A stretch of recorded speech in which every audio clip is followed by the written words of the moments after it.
Praise the lord. దేవుని నామానికి మహిమ కలుగునుగాక. ఈరోజు దేవుని వాగ్దానము, భయపడకుము, నేను నీ దేవుడనై ఉన్నాను, నీకు సహాయము చేయువాడను నేనే. యెషయా గ్రంథము 41వ అధ్యాయం 10వ వచనము. ఈ ఉదయకాలంలో దేవాతి దేవుడే మనతో సూటిగా మాట్లాడుతున్నాడు. భయపడకుము, నేను నీ దేవుడనై ఉన్నాను, నీకు సహాయము చేయువాడను నేనే అని వాగ్దానం ఇస్తున్నాడు.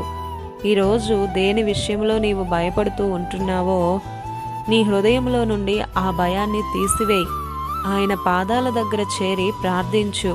నీ ప్రార్థన నీకు ధైర్యాన్ని ఇస్తుంది.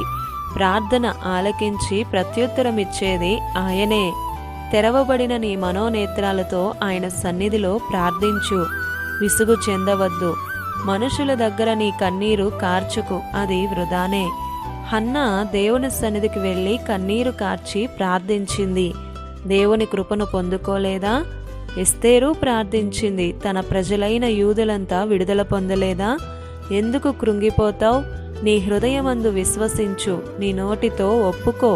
నా దేవుడు ఎబినేజరు వలె ప్రతి క్షణం నన్ను ఆదుకుంటాడని, నా అవసరతలు తీరుస్తాడని, నా దేవుడు నాతోనే ఉన్నాడని విశ్వాసం కలిగి ప్రార్థించు.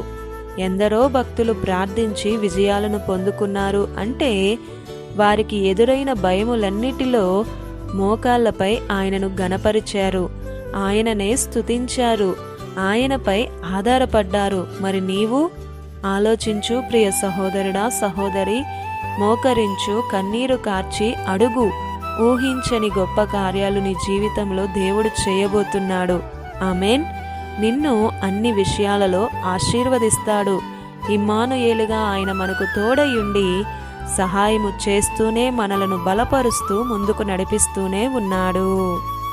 ఇది నా వాగ్దానం మనందరి జీవితాలలో నెరవేరాలని కోరుతూ దేవుని సువార్త పరిచర్యలో మీ సహోదరి Prasanna. God bless you. Amen.